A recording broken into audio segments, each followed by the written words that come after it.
تمام قسم کی تعریفات، توصیفات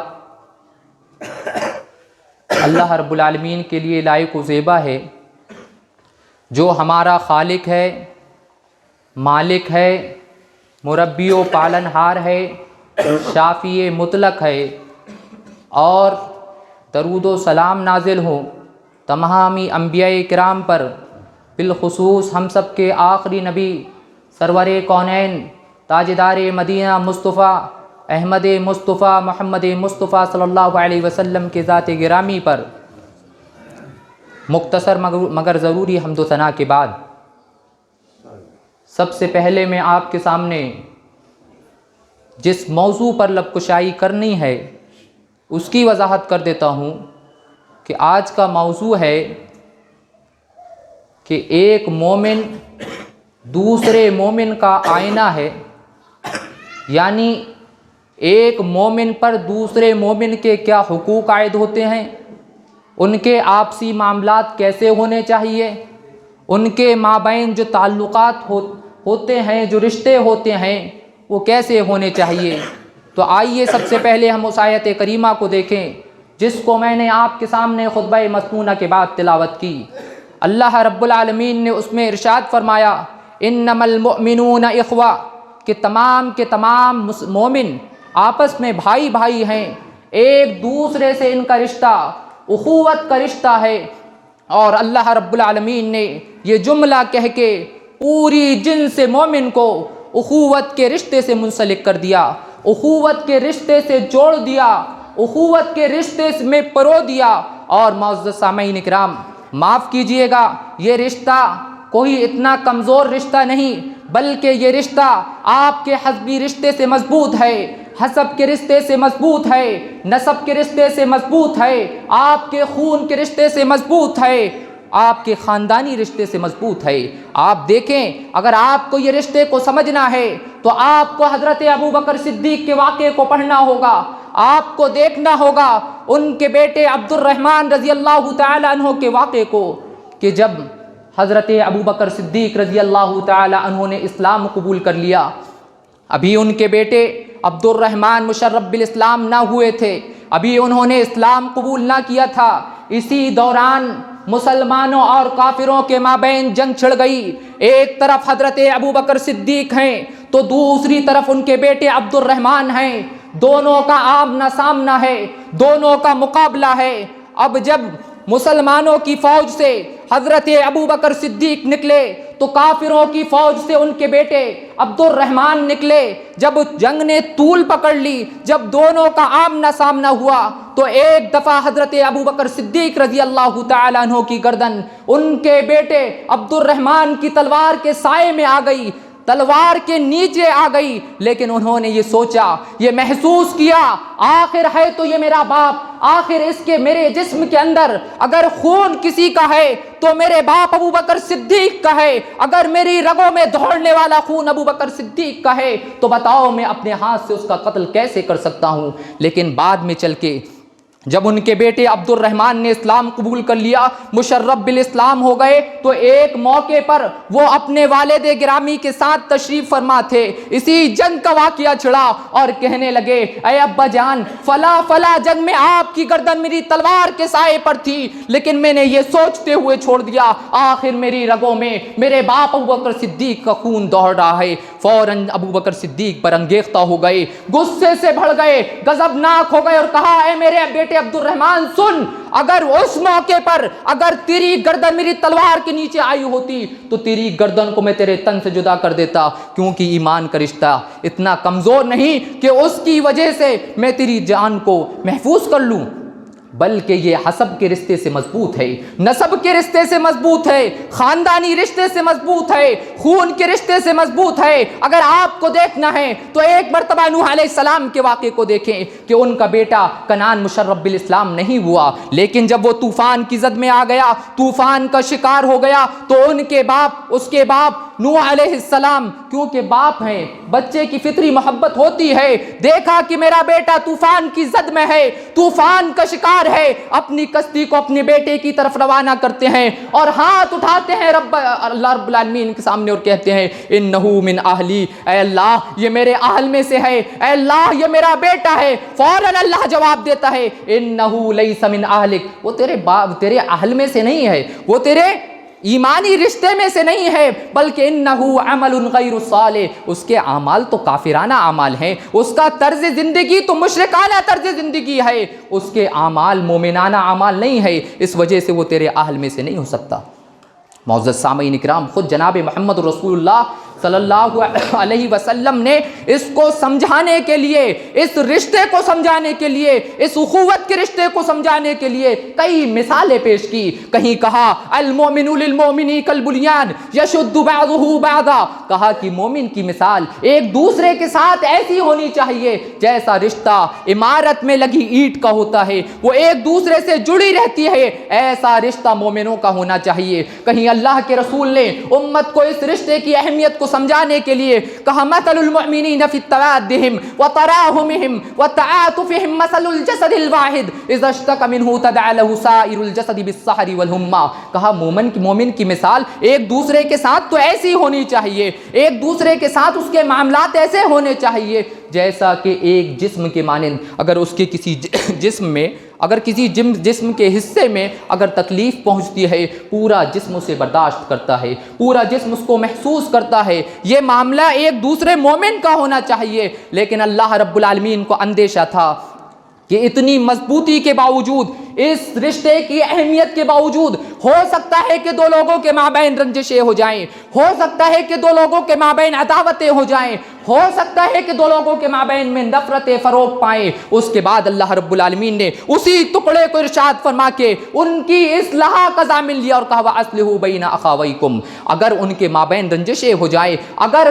کسی غلطی کی وجہ سے یا غلط فہمی کی وجہ سے اگر ان کے مابین عداوت بڑھ جائے، ان کے مابین نفرتیں پھیل جائیں، تو مومنوں پر یہ واجب ہے، یہ مومنوں پر یہ ضروری ہے کہ وہ ان کے مابین اصلاح فرمائیں۔ لیکن اصلاح کے طریقے کو بھی اللہ نے اس کے بعد والے جملے میں ارشاد فرمایا وَاتَّقُوا اللَّهَ، لیکن اصلاح فرماتے وقت آپ اللہ رب العالمین سے ڈریں، اللہ کی خوشنودی کے خاطر، اس کی رضا کے خاطر ان کے مابین اصلاح فرمائیں، اپنے مفاد کو سامنے نہ رکھیں، اپنے مقاصد کو سامنے نہ رکھیں اور اس کی بنیاد پر آپ ان کے مابین اصلاح فرمائیں۔ نہیں معزز سامعین کرام، اگر آپ ایسا کریں گے تو ہو سکتا ہے کہ آپ اللہ رب العالمین کی رحمت سے مایوس محروم ہو جائیں۔ اللہ نے اس کے بعد کہا لعلکم ترحمون، کہ ہو سکتا ہے، اس بات کا امکان واضح ہے کہ اللہ رب العالمین آسمان سے اپنی رحمت کی بارش کو نازل فرما دے اور اللہ رب العالمین کی رحمت کی چادر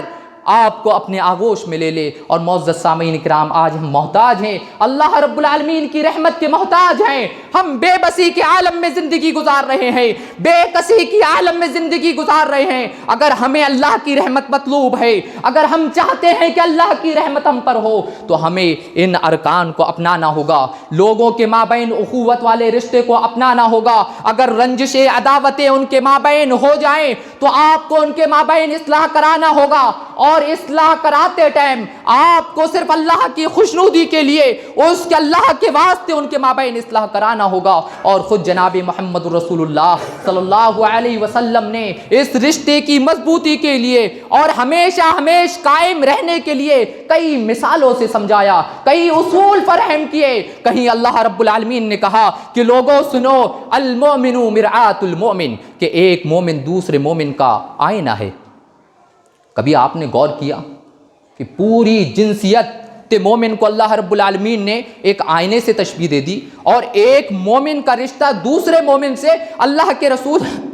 جناب محمد الرسول اللہ صلی اللہ علیہ وسلم نے ایک آئینے کے مثل گردانا، ایک آئینے سے تشبیہ دی، ایک آئینے سے تعبیر کی۔ آخر وجہ کیا ہو سکتی ہے؟ آخر آئینے کے اندر ایسی کون سی خصوصیات ہو سکتی ہیں، ایسے کون سے خصائص ہو سکتے ہیں، ایسے کون سے اوصاف ہو سکتے ہیں، یا ایسی کون سی صفتیں ہو سکتی ہیں جس کی بنیاد پر جناب محمد الرسول اللہ صلی اللہ علیہ وسلم نے ایک مومن کو دوسرے مومن کے لیے آئینہ گردانا ہے؟ معزز سامعین اکرام، لیکن حدیث آپ اپنے سامنے رکھیں، یہ حدیث جوامع الکلم میں سے ہے، اور جوامع الکلم اس کو کہا جاتا ہے جس کے الفاظ انتہائی مختصر ہوتے ہیں لیکن اس کے معنی میں وسعت ہوتی ہے، اس کے مفاہیم میں کثرت ہوتی ہے۔ اسی میں سے یہ حدیث ہے المؤمن مرآۃ المؤمن، کہ ایک مومن مرد دوسرے مومن کے لیے آئینہ ہے۔ اگر آپ دیکھیں کہ آئینے کی خصوصیت کیا ہے، سب سے پہلے آئینے کی ایک خاصیت یہ ہوتی ہے کہ وہ صاف و شفاف ہوتا ہے۔ اگر آئینے پہ گرد و غبار لگا ہو تو وہ آپ کی شبیہ کو نہیں دکھا سکتا، وہ آپ کی صورت کو نہیں دکھا سکتا، وہ آپ کے چہرے پر لگے داغ اور دھبوں کو نہیں دکھا سکتا۔ کہا یہی معاملہ ایک مومن کا ہونا چاہیے کہ اس کا دل صاف و شفاف ہو اپنے مومن بھائی کے لیے۔ اور معزز سامعین کرام، ایسے ہی دل کو اللہ رب العالمین پسند کرتا ہے۔ اور اس کے علاوہ جو دوسرے دل ہوتے ہیں جس میں کینہ ہوتا ہے، کپٹ ہوتا ہے، بغض ہوتا ہے، حسد ہوتا ہے، عداوتیں ہوتی ہیں، نفرتیں ہوتی ہیں، ایسے دل کے اللہ رب العالمین کو کوئی ضرورت نہیں۔ اٹھائیں سورہ شورى، اللہ رب العالمین وہاں ارشاد فرماتا ہے یوم لا ينفع مال ولا بنون الا من اتى الله بقلب سلیم۔ کہا کہ قیامت کے دن نہ تمہارا مال کام آنے والا ہے، نہ تمہاری اولاد کام آنے والی ہے، اگر کوئی چیز کام آ سکتی ہے تو وہ صرف اور صرف قلب سلیم ہے۔ مفسرین کرام کہتے ہیں قلب سلیم اس دل کو کہا جاتا ہے جو دل پاک ہو، جو دل صاف ہو، جو دل شفاف ہو، جس دل پر کینہ نہ ہو، جس دل پر کپٹ نہ ہو، جس دل پر عداوتیں نہ ہو، جس دل پر نفرتیں نہ ہو، جس دل پر اپنے مومن بھائیوں کے لیے رنجشیں نہ ہو، تو اس دل کو قلب سلیم کہا جاتا ہے۔ اور یہی دل اللہ رب العالمین کو پسند ہے، یہی دل اللہ رب العالمین کو مطلوب ہے۔ اور اگر ہمارا دل قلب سلیم نہ ہو، چاہے ہزاروں نماز پڑھ لیں، لاکھوں سجدے کر لیں، لاکھوں حج کر لیں، زکوٰۃ کا اہتمام کر لیں، صدقات کا اہتمام کر لیں، معزز سامعین کرام، اگر ہمارے دل صاف نہیں ہے تو اس کی اللہ رب العالمین کو کوئی ضرورت نہیں۔ اٹھائیں جناب محمد رسول اللہ صلی اللہ علیہ وسلم کے فرمان کو، آپ نے واضح الفاظ میں ارشاد فرمایا اور کہا تفتح ابواب الجنہ یوم الاثنین والخمیس فیغفر لکل عبد لا یشرک باللہ شیئا الا رجلا کان بینہ وبین اخیہ شحناء۔ آپ نے کہا کہ ہر جو پیر کے دن اور جمعرات کے دن جنت کے دروازے کھولے جاتے ہیں، جنت کے دروازے اوپن ہوتے ہیں، فیغفر لکل عبد، اور ہر اس شخص کو معاف کر دیا جاتا ہے، ہر اس شخص کو بخش دیا جاتا ہے، لا یشرک باللہ شیئا، جس نے اللہ رب العالمین کے ساتھ کسی اور کو شریک نہ کیا، الا رجلا، سوائے اس شخص کے، اس شخص کو معاف اللہ نہیں کرتا، اس شخص کو اللہ نہیں بخشتا جس کے بارے میں اللہ کے رسول نے کہا کان بینہ وبین اخیہ شحناء، کہ اس کے اور اس کے بھائی کے درمیان جس کے دلوں پر کینہ ہے، کپٹ ہے، بغض ہے، عداوت ہے، نفرت ہے، ایسے شخص کو خود اللہ رب العالمین معاف نہیں کرتا۔ اور آپ دیکھیں معزز سامعین کرام، آئینے کی ایک خصوصیت یہ ہوتی ہے، ایک خاصیت یہ ہوتی ہے کہ وہ ہمارا ناصح ہوتا ہے، ہمارا خیرخواہ ہوتا ہے۔ جب ہمارے چہرے پر اگر کوئی داغ یا دھبے یا نشانات ہوتے ہیں تو وہ آئینہ ہمیں بتاتا ہے تاکہ ہم اس کی اصلاح کر لیں۔ اور یہی معاملہ ایک مومن کا دوسرے مومن کے ساتھ ہونا چاہیے۔ جناب اللہ رب العالمین اپنے قرآن مقدس کے اندر اسی نصیحت کا تذکرہ کرتے ہوئے کہتا ہے وَذَكِّرْ فَإِنَّ الذِّكْرَ تَنفَعُ الْمُؤْمِنِينَ، کہ آپ مومنوں کو نصیحت کیجئے کیونکہ یہ نصیحت مومن کے لیے کاربد ہوگی، یہ نصیحت مومن کے لیے فائدے کا سبب بنے گی۔ اور خود جناب محمد رسول اللہ صلی اللہ علیہ وسلم نے پورے دین کو نصیحت کردان دیا، اور خود جناب محمد رسول اللہ صلی اللہ علیہ وسلم نے تو پورے دین کو خیر خواہ کہا، اور کہا الدین النصیحہ، کہ سارا دین خیر خواہ ہے۔ جناب محمد رسول اللہ صلی اللہ علیہ وسلم نے یہاں تک کہ نصیحت کرنے والے پر یہ واجب کر دیا کہ اگر تم سے کوئی نصیحت کا مطالبہ کرے تو تم پر یہ واجب ہے، یہ تم پر ضروری ہے کہ تم اسے نصیحت کرو۔ جناب محمد رسول اللہ صلی اللہ علیہ وسلم کا فرمان ہے، راوی حدیث حضرت ابو ہریرہ ہیں، بیان فرمایا ان ابی ہریرہ رضی اللہ تعالی عنہ قال قال رسول اللہ صلی اللہ علیہ وسلم حق المسلم علی المسلم ست، کہا کہ ایک مسلمان کا دوسرے مسلمان پر 6 حقوق عائد ہوتے ہیں۔ اس میں سے پہلا کہ اذا لقیتہ لقیتہ فسلم علیہ، کہ جب وہ کوئی مسلمان آپ سے ملاقات کرے تو آپ کلام سے پہلے اس کے سامنے سلام عرض کریں، سلام پیش کریں۔ وَإِذَا دَعَاكَ فَأَجِبْهُ، اگر وہ آپ کو دعوت دے تو آپ اس کی دعوت کو قبول کریں۔ اس کے بعد جناب محمد رسول اللہ صلی اللہ علیہ وسلم نے ارشاد فرمایا وَإِذَا اسْتَنصَحَكَ فَانصَحْهُ، اگر وہ تم سے نصیحت کا مطالبہ کرے، واعظ کا مطالبہ کرے تو تم پر یہ ضروری ہے، تم پر یہ واجب ہے کہ آپ اسے نصیحت کریں۔ لیکن معزز سامعین اکرام، نصیحت کے موقع پر آپ صرف اللہ کے واسطے اسے نصیحت کریں، اللہ کی خوشنودی کو حاصل کرنے کے لیے اسے نصیحت کریں۔ ایسا نہ ہو کہ آپ اپنے مفاد کو سامنے رکھیں، اپنے مقاصد کو نہ سامنے رکھیں اور ایسی نصیحت کر دیں کہ جو اس کے حق میں ضرر کا سبب بن جائیں، جو اس کے حق میں نقصان کا سبب بن جائیں۔ بلکہ ایسے موقع پر آپ پر یہ واجب اور ضروری ہے کہ آپ کو آئینے کے طرز کو اپنانا ہوگا، آئینے کے منہج کو اپنانا ہوگا، آئینے کے طریقے کو اپنانا ہوگا کہ جب وہ کسی کی خوبی بتاتا ہے، جب وہ کسی کی خامی بتاتا ہے، جب وہ اس کے کسی کے چہرے پر لگے داغ اور دھبوں کو بتاتا ہے تو وہ عدل کو سامنے رکھتا ہے، وہ انصاف کو سامنے رکھتا ہے، وہ قسط کو سامنے رکھتا ہے۔ تو آپ پر بھی یہ ضروری اور واجب ہے کہ آپ کسی کو اگر آپ کسی کو نصیحت کریں تو آپ عدل کو اپنے ہاتھ سے جانے نہ دیں، آپ انصاف کے دامن کو اپنے ہاتھ سے نہ چھوڑیں۔ اللہ رب العالمین قرآن مقدس کے اندر ارشاد فرماتا ہے یا ایھا الذین آمنوا کونوا قوامین بالقسط شہداء للہ ولو علی انفسکم او الوالدین والاقربین وان یکن غنیا او فقیرا فاللہ اولی بہما، کہ کہا تم اللہ کے لیے، اللہ کے واسطے صرف عدل اور انصاف کی گواہی دیں، اگرچہ وہ گواہی تمہارے خود کیوں نہ خلاف ہو، تمہارے والدین کے خلاف کیوں نہ ہو، لیکن اپنے ہاتھ سے عدل کو جانے نہ دیں، اپنے ہاتھ سے انصاف کو جانے نہ دیں۔ معزز سامعین اکرام، اگر آپ دیکھیں کہ اللہ کے رسول نے آپ کو تشبیہ دی ہے آئینے سے اور کہا المؤمن مرآۃ المؤمن، کہ ایک مومن بندہ جو ہے دوسرے مومن کے لیے آئینے کے مثل ہے، تو آپ دیکھیں کہ آئینے کی خصوصیات کیا ہیں، آپ دیکھیں کہ آئینے کے اوصاف کیا ہیں۔ آئینے کی خصوصیت ایک یہ ہوتی ہے کہ آئینہ ہمیشہ سچ بولتا ہے، آئینہ سچا ہوتا ہے، وہ اپنی طرف سے کوئی چیز کا اضافہ نہیں کرتا، وہ اپنی طرف سے کوئی چیز کو کم نہیں کرتا، بلکہ جو چیز ہوتی ہے، جتنی چیز ہوتی ہے، آئینہ صرف اتنا بیان کرتا ہے۔ ایک مومن کا رویہ دوسرے مومن کے ساتھ بھی اسی سچائی کا ہونا چاہیے۔ جناب محمد رسول اللہ صلی اللہ علیہ وسلم نے ارشاد فرمایا علیکم بالصدق فإن الصدق يهدي إلى البر وإن البر يهدي إلى الجنة وما يزال يصدق ويتحرى الصدق حتى يكتب عند الله صديقا، کہا کہ آپ پر یہ ضروری ہے، آپ پر یہ واجب ہے کہ آپ سچائی کو اپنے ہاتھ سے جانے نہ دیں، سچائی کو مضبوطی سے اپنے ہاتھ پر تھام لیں، کیونکہ یہ سچائی آپ کو نیکی کی طرف رہنمائی کرے گی اور نیکی آپ کو جنت تک لے جائے گی۔ اور جو آدمی برابر سچ بولتا رہا، سچائی کا پیکر رہا، تو یہاں تک کہ جناب محمد رسول اللہ صلی اللہ علیہ وسلم نے ارشاد فرمایا حتی یکتب عند اللہ صدیقا، یہاں تک کہ اللہ اپنے دفتر میں اسے صدیق لکھ دیتا ہے، یہاں تک کہ سچ بولنے والا لکھ دیتا ہے اللہ رب العالمین اپنے دفتر میں۔ معزز سامعین اکرام، آئینے کی یہ خصوصیت ہوتی ہے کہ آئینہ انتہائی نرم و نازک ہوتا ہے،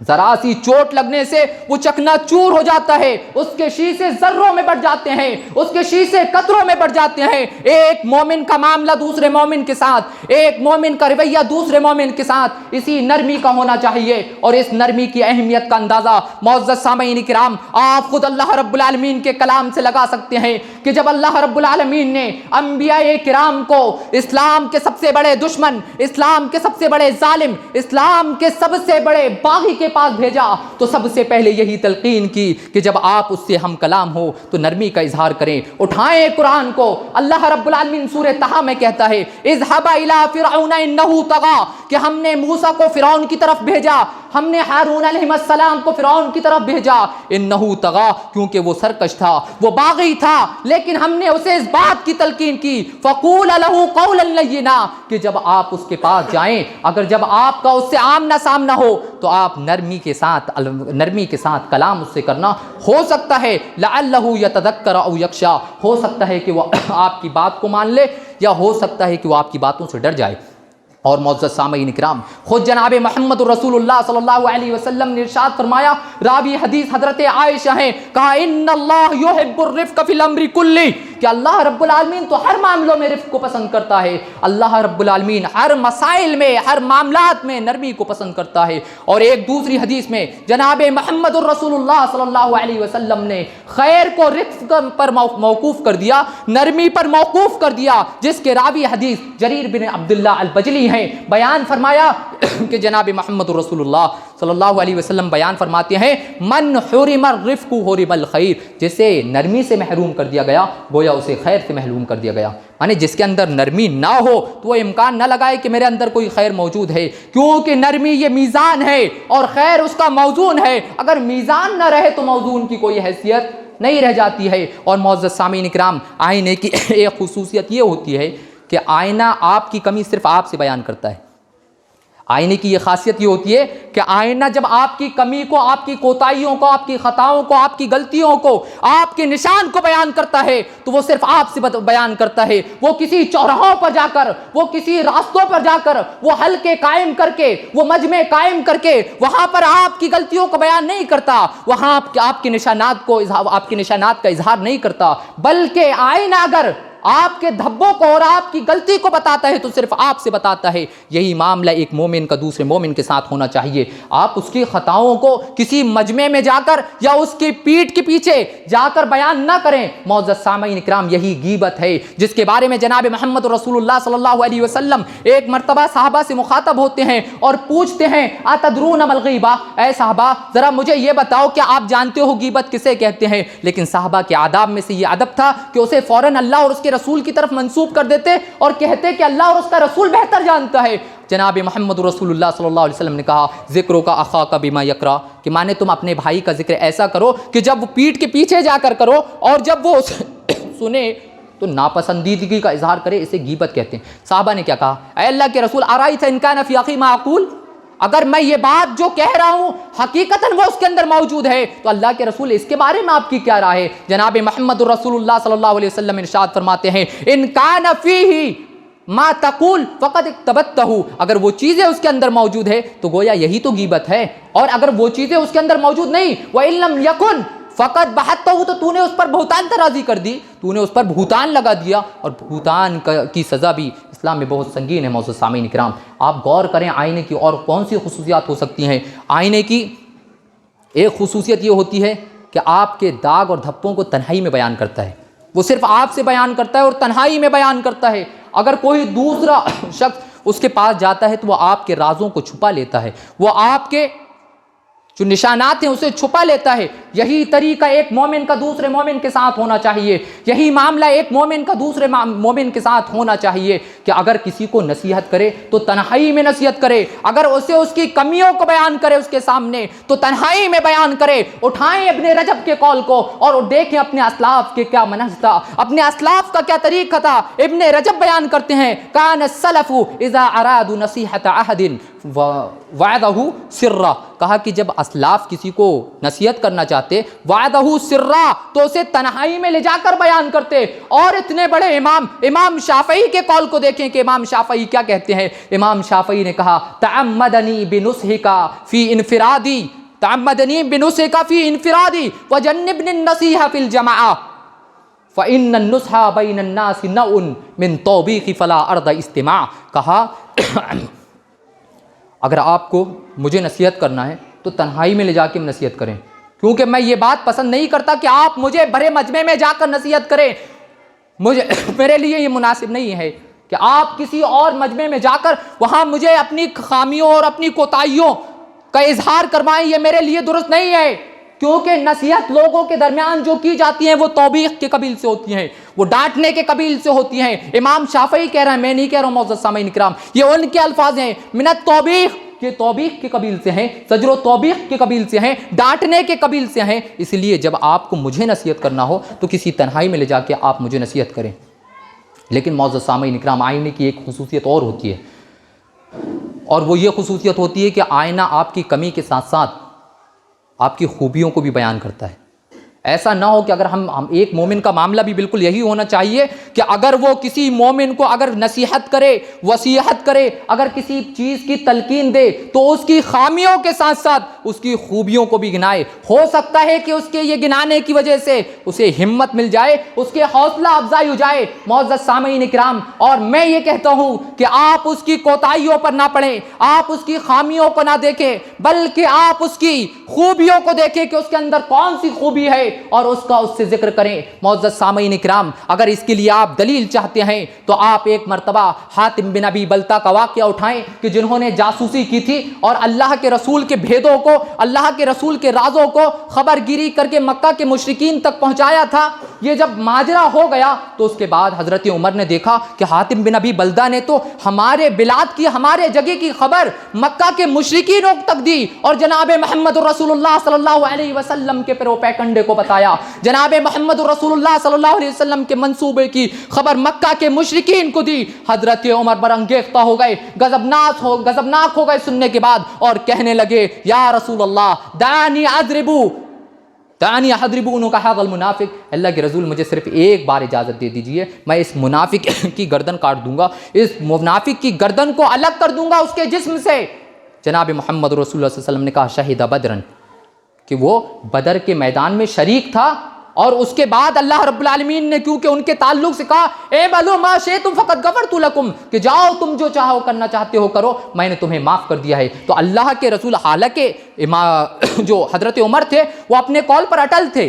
کیونکہ آج بھی جاسوسی کی سزا، آج بھی اس ملک کی اگر بات آپ دوسرے ملک پر پہنچائیں گے تو آپ کے لیے موت کے علاوہ کچھ نہیں ہے، تو یہی سزا پہلے زمانے میں بھی تھی، لیکن اللہ کے رسول نے اس کی خامیوں کو نہیں دیکھا، اللہ کے رسول نے اس کی خوبیوں کو، اس کی غلطیوں کو نہیں دیکھا، بلکہ اللہ کے رسول نے فوکس کیا اس کی خوبی پر، اور اس کی خوبی یہ تھی کہ وہ بدر میں شریک تھا۔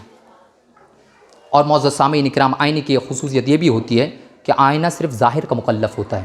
آپ کے ظاہری نشانات کو بتاتا ہے، آپ کے ظاہری دبوں کو بتاتا ہے، وہ باطن کا مکلف نہیں ہوتا، وہ آپ کے دلوں کے راز کو نہیں بتا سکتا۔ یہی مومن کا معاملہ بھی ہونا چاہیے۔ آپ اس کے لیے معزز سامعین کرام حضرت اسامہ بن زید کے واقعے کو دیکھیں کہ جس کے بارے میں اللہ کے رسول جناب محمد رسول اللہ صلی اللہ علیہ وسلم نے ارشاد فرمایا کہ جب انہیں جو ہے نا کہ ایک شاک مانے ہرکا کی طرف بھیجا گیا تھا تو انہوں نے ایک کا قتل کر دیا تھا، لیکن جس کا قتل کیا تھا ان کے پہنچنے کے بعد اس نے فوراً لا الہ الا اللہ کہہ دیا تھا۔ تو انہوں نے سوچا کہ ہو سکتا ہے میرے اسلحے کی وجہ سے، میرے نیزے کی وجہ سے وہ لا الہ الا اللہ کہہ رہا ہے، انہوں نے قتل کر دیا۔ اور جب یہ مدینہ لوٹے تو اللہ کے رسول سے جب اس بات کی خبر دی تو کہا اقتلتہ بعد ما قال لا الہ الا اللہ، اے اسامہ بن زید ذرا تم یہ بتاؤ کہ تم نے اس نے لا الہ الا اللہ کہا اور تم نے اسے قتل کر دیا۔ کہا اللہ کے رسول میں نے سوچا کہ ہو سکتا ہے کہ میرے اسلحہ کے ڈر کی وجہ سے وہ نے لا الہ الا اللہ کہا۔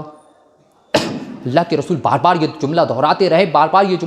دہراتے رہے اور کہنے لگے اگر ایسا معاملہ تھا اے اسامہ بن زید تو تم اس کے دل کو چیر کر دیکھ لیتے کہ حقیقتاً میں وہ لا الہ الا اللہ کہہ رہا ہے یا تمہارے خوف سے لا الہ الا اللہ کہہ رہا ہے۔ اور اس کے بعد تنبیہ کی، کیا کہا اللہ کے رسول نے؟ کیف تصنع بلا الہ الا اللہ اذا جاءت یوم القیامہ، بتاؤ اگر قیامت کے دن لا الہ الا اللہ اپنا حق تم سے مانگے تو تم کیا کرو گے؟ اس لیے بار بار جناب محمد رسول اللہ صلی اللہ علیہ وسلم نے اپنے صحابہ کو اسی بات کی تلقین کی کہ ہم ظاہر کے مکلف ہیں، کیونکہ حضرت عمر کے طریقے کو آپ دیکھیں کہ جب وہ فیصلہ کرتے تو ضرور یہ کہتے نحن عالم بالظواہر واللہ عالم بالسرائر، ہم تو ظاہر کے مکلف ہیں، باطن تو صرف اللہ رب العالمین جانتا ہے۔ معزز سامعین کرام، آخری بات بول کے میں ختم کروں گا کہ آئینے کی ایک خصوصیت یہ ہوتی ہے کہ جب آئینہ آپ کے نشانات کو آپ سے دکھاتا ہے، آپ کے گرد و غبار جو چہرے پر لگے ہوتے ہیں، جب وہ اس کا آپ کے سامنے اس کا اظہار کرتا ہے تو فوراً آپ اسے تسلیم کر لیتے ہیں، فوراً آپ اسے قبول کر لیتے ہیں اور فوراً اس کی صفائی کر لیتے ہیں۔ تو ایک مومن کا معاملہ بھی بے عین ہی ایسا ہی ہونا چاہیے کہ اگر آپ کو کوئی نصیحت کر رہا ہے، آپ کی کوتاہی کو بتا رہا ہے، آپ کی کمیوں کو بتا رہا ہے، آپ کے اندر جو معاملات ہیں غلط، اس کو اگر اس کا اظہار آپ کے سامنے کر رہا ہے تو آپ اسے قبول کریں، آپ اسے تسلیم کریں، اور آئینے کے بعد جیسے آپ اپنی شکلوں کو سنوارتے ہیں، اپنے دھبوں کو، آئینے کے بتائے ہوئے دھبوں کو آپ ہٹاتے ہیں، اسی طرح اس کے بتائے گئے غلط کاموں کی آپ اصلاح فرمائیں۔ دیکھیں حضرت عمر کا کیا طریقہ تھا۔ حضرت عمر کہتے ہیں کہ جب ان سے کوئی ان کے عیب کے بارے میں بتاتا، حضرت عمر اس کے لیے کہتے تھے رحم اللہ امرأن اہدی الی عیوبی، کیا کہا آپ نے؟ کہا کہ یہ تو میرے لیے اللہ رب العالمین اس شخص پر رحم فرمائے رحم کرے جس نے مجھے ہدیے میں میرے عیوب دیا. کیونکہ معزز سامعین اکرام، اور آئینے کی لاسٹ خاصیت یہ ہوتی ہے کہ آئینہ پہلے خود صاف ہوتا ہے پھر دوسروں کو بتاتا ہے. اگر آئینے پر گرد و غبار لگے تو وہ دوسروں کی تشبیہ اور اس کی شکل کو عکاسی نہیں کر سکتا. یہی معاملہ ایک مومن کا ہونا چاہیے، پہلے اپنے عیوب کو دیکھے. جیسے امام دیلمی کہتے ہیں اپنی کتاب مسند الفردوس کے اندر، آپ نے کہا طوبیٰ لمن شغلہ عیبہ عن عیوب الناس، کہ خوشخبری ہے اس کے لیے، بشارت ہے اس کے لیے کہ جس کے خود عیب دوسرے کے عیب نکالنے سے روک دیں، مشغول کر دیں. وہ اپنے عیبوں کو تلاش کرے اور دوسرے پر نقد نہ کرے. آخر میں دعا ہے کہ اللہ تعالیٰ ہم سب کو سننے سے زیادہ اس پر عمل پیرا ہونے کی توفیق عنایت فرمائے. آمین.